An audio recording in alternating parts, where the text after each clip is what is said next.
सोरबा सोरबा हाग्रामा महिलारिखौ मुर्ति बनायना सावगौमोन सोरबा बिमा सोरबा बिफाया बेखौ साव होनायजों खुदै मुजुदेरगौमोन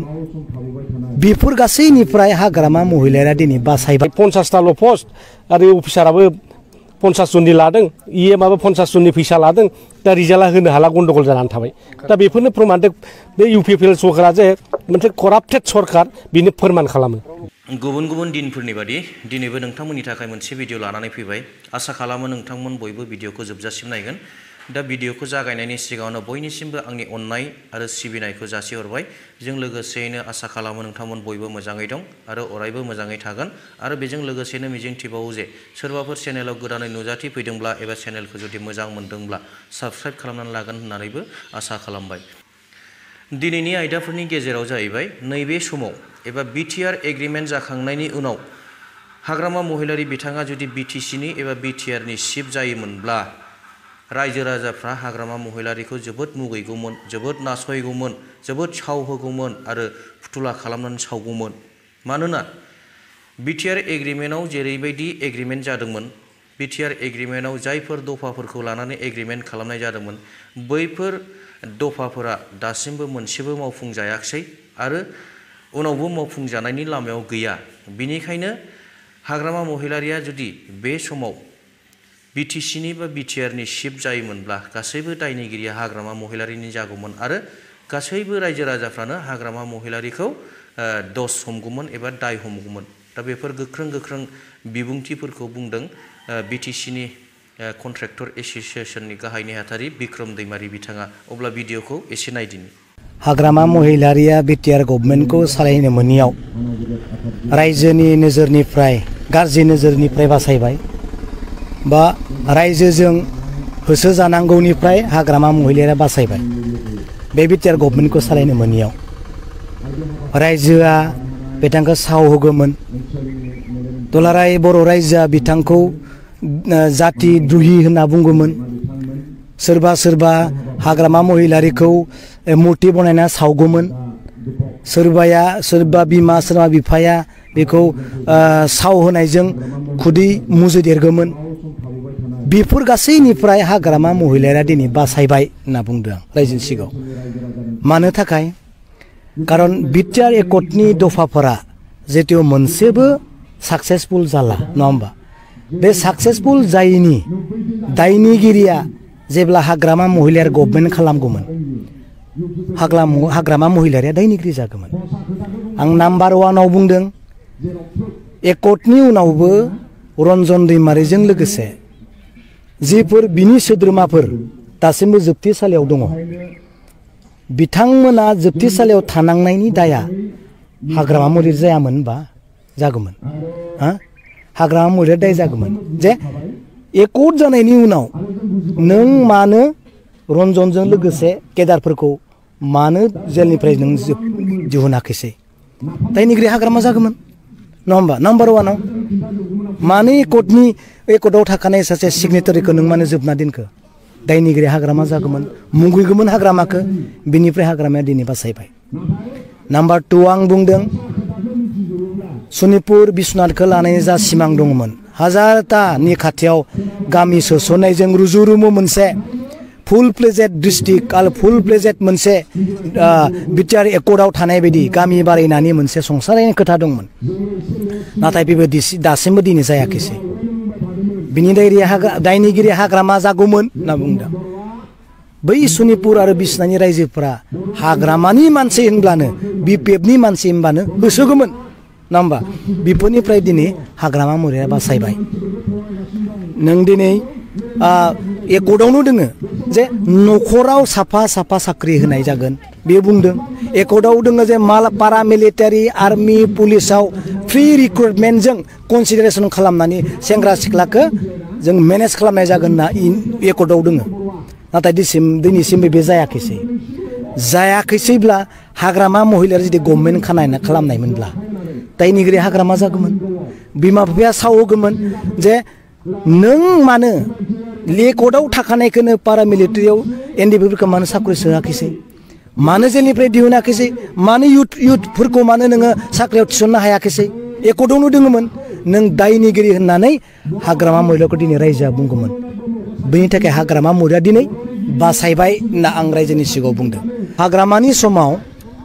साकरि मोनबोनाय जोंहा दुलाराय बर' फरायसा आफादनि खनिन्द्र साराबो मास्टार साख्रि मोनदों दानि जेनेरेल सेक्रेटारि मानिजाथाव खनिन्द्र सारा मास्टार साख्रि मोनदों हाग्रामा महिलारिनि दिनाव बिथाङा थाइसे फैसा होनांदों ना बिनियाव सों नङा होमबा बेनाव थांना सोंहैथां सार बिक्रम दैमारि फंबाया बिदि बुंदों जे नोंथाङाबो हाग्रामा महिलारिनि समाव साख्रि मोननायनो दा नोंथाङा थाइसेफोर फैसा होनांदों नामा बिनियाव सोंहैथां हा इबसुनि सेक्रेटारि बियो दा फनिन्द्र सारा प्रमानखौ बे होगोन थाइसे फैसा बे होनाखै मिथिबाय सोरनिबा दाउ जाहोदोंबो जानो हागौ आं बेखौ मिथिया दा नैथियाव सोंलायदो जे आं मेन लिडारखौनो बुंदों आरो नैथियाव सोंलायदो जे आं बै मन्टु सार MCLA कक्लाबारिनि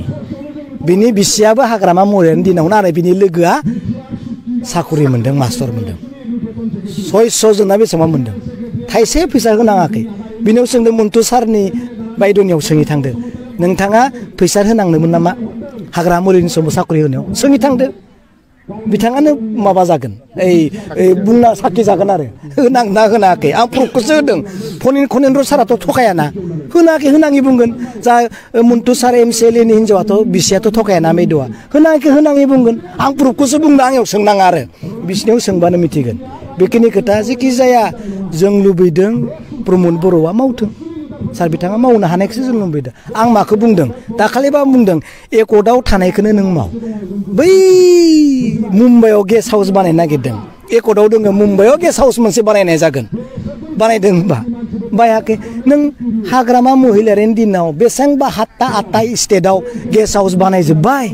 आं बुंदों मानो मोनसेल' मुम्बाइआवलाय इमान माखासे स्टेट दङ हाग्रामाया 7टा बानायोब्ला नों 14टा बानाय डाबल होमबासो रायजोआ मोजां मोनो नङा होमबा आयं आं बेखौसो बुंदों मावनो हानाङाथों गैथारा होनना आं बुंनो सानाखै नों देखाय नङा होमबा हाग्रामा महिलारिनि दिनाव हाजार दिनै मार्टियार फेमिलि साख्रि मोनबाय बिनि प्रुफखौ गासै 29टा माबायाव 39टा डिपार्टमेन्टआव सोंहै थां हाग्रामा महिलाया खै हाजार साख्रि होखो आंनियाव सोंनाङा हा मार्टियार फेमिलिफोरनियाव सोंहै थां नों साख्रि मोनदों ना मोनाखै प्रुफ होजोबगोन बिटि सेक्रेटारियाव सोंहै थां नों बबेनिफ्राय आं मार्टियार फेमिलिनिफ्राय डिरेक्टर अफिसाराव सोंहै थां आं मार्टियार फेमिलिनिफ्राय उदालगुरिनिफ्राय लाना क'क्राझारसिम सों मार्टियार फेमिलिया मोनदों ना मोनाखै मोनफ्रोमबो अफिसाव मार्टियार फेमिलिनि साकरि लानाय सदस्यफोर दङ प्रमद बर'आ होनबा मानो होनो हाया बे एकर्ट जाबायना मार्टियार फेमिलिनिफ्राय मानो होनो हाया होनांगोन होनो हाथोंखौसो आं दिनै बुंदों दे होनो हाथों होनना बुं दाबो सम दङ आं बेखौ बुंदों बे ससे भिडिअखौ नुनानै रायजो राजा नोंथांमोना निस्सय हमनो हाबाय जे बै समाव BTCआ मामोन आरो BTR एग्रिमेन्ट जाखांनायनि उनाव BTCआ मा जाखो आरो BTC एग्रिमेन्टनि गेजेरजों बर' रायजो राजाफ्रा बेसेबां मुलाम्फा मोन्दोंमोन आरो BTR एग्रिमेन्ट जाखांनायनि उनाव बर' रायजो राजाफ्रा बेसेबां मुलाम्फा जाखो दा बिनि गासैबो मोन्दांथिखौ मोननो हाबाय आरो गुबुन फारसेथिङै दानिया फैदिनि BPFनि दैदेनगिरि प्रहलाद ब्रह्म बिथाङा आथिखालाव BTRआव अफिसारनिफ्राय लानानै EM बा दैदेनगिरिफोरनिसिम माने माबायदि कारापसन जागासिनो दं बेखौ खौरांगिरिफोरनि सिगाङाव माबायदि फोरमायदों बेखौ नायदिनि आरो बेजों लोगोसेनो बिथाङा आथिखालनि BPFनि जिहेतु थासारि बेखौबो बिथाङा खौरांगिरिफोरनि सिगाङाव फोरमायदों अब्ला भिडिअखौ नायदिनि जों खोनादों कौटि थाखा लादों सासे केन्डिडेटनिफ्राय 5-10 लाख थाखा लादों सासे मानसिनि नामावनो माने अफिसारा सासे बैनिफ्रायबो फैसा लादों CSBनि चेयारमेन जायफोर दायित्व मोननानै दं बा EM जानानै दं CSD जानानै दं बिथांमोना माने केन्डिडेटफोरनिफ्राय फैसा लादों दा फैसा लानाया दिनै गलमाल जाजोब्बाय एखे पस्टनि थाखाय 50टाल' पस्ट आरो अफिसाराबो 50 जननि लादों EMआबो 50 जननि फैसा लादों दा रिजाल्टआ होनो हाला गन्डगल जानानै थाबाय दा बेफोरनो प्रमान बे UPPL सरकारा जे मोनसे कराप्टेड सरकार बेनो फोरमान खालामो MP इलेक्शननि उनाव BPF दोला जोबस्रांगोन प्रमद बर' बिथाङा बुंबाय खिन्थु बे बेसलेस स्टेटमेन्ट बियो नायबानो जाबाय सोर देरहायो दा देरहानायनि दिनै 1 नाम्बाराव जोङो दङ दिनै जोङो अना बिपिएफ बिजेपि इउपिपिएल जिएसपि जिमान दल ज' जाथों दिनैनि थारिखआव बिपिएफखौ फेजेननो हानाय गोहो गैया जोंहा दिनै गभर्नमेन्ट गैया गभर्नमेन्ट गैयाब्लाबो जे हाजार हाजार रायजो राजाफ्रा दिनै बिपिएफआव जगदान जादों आरो मा मुहिनि दं बेहायलाय जोंथ' बेखौ हायना मुलि होनानैबो लाबोआखै थाखा फैसा होनो हागोन होननानैबो लाबोआखै सोरनोबा अरुणादय होगोन होननानैबो जा लाबोआखै पिएमए न' होगोन होननानैबो लाबोआखै 75,000 सेल्फ हेल्प ग्रुप होननानैबो लाबोआखै बिफां गायनायनि फैसा होगोन होननानैबो जों रावखौबो लाबोआखै नाथाय रायजो राजाफ्रा गावसोरनो जे प्रमद बर' दैदेननाय सरकारा जोंनि भबिष्यतखौ दंस' खालामबाय जोंनि हा हुखौ फाननानै जाबाय बिटिआर एकर्ड खालामनानै एनडिएफबिफोरखौ गोदाव सोराव खालामबाय रन्जन दैमारिया दाबो जेलनिफ्राय गवाखिसै आरो अनेकथा फासि अर्डार जानानै दङ 100 जननि बारा एनडिएफबि केडारफ्रा दाबो जेलाव दं बिथांमोनखौ बख'नायनि जेबो बेबस्था खालामाखै दिनै प्रमद बर'आ जे सासे उदाय रोङै खामानि मावनो रोङै सासे नेता बेखौ फोरमान खालामदों बे सासे बेफारिया मा जुदि राजा जायो बिनि रायजो राजाफ्रा निखावरि जालाङो होनदों दा निखावरि जाबाय बिटिसिनि 35 लाख मानसिफ्रा निखावरि जाबाय आखायाव रावनिबो फैसा गैला खामानिबो होनो हाला साख्रिबो होनो हाला बेबादिनो गोदाव सोराव जाजोब्बाय दा बिथाङा जेखि होना मानो इउपिपिएल सरकारा एमपि इलेक्सन बायनाय लोगो लोगो बायफागोन जों देरहानाय लोगो लोगो बेवहाय माने इउपिपिएल सरकारबो थानाय नङा दिनै बिजेपि आरो इउपिपिएलनि जे पबित्र रिस्ता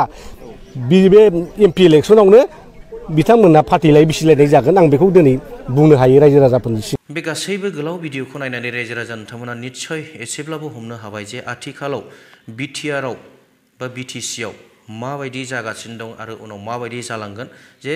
बिटिआर एग्रिमेन्टनि उनाव बर' रायजो राजाफ्रा मुलाम्फा जाखोना जादिया बेखौबो निस्सय हमनो हाबाय आरो आथिखालाव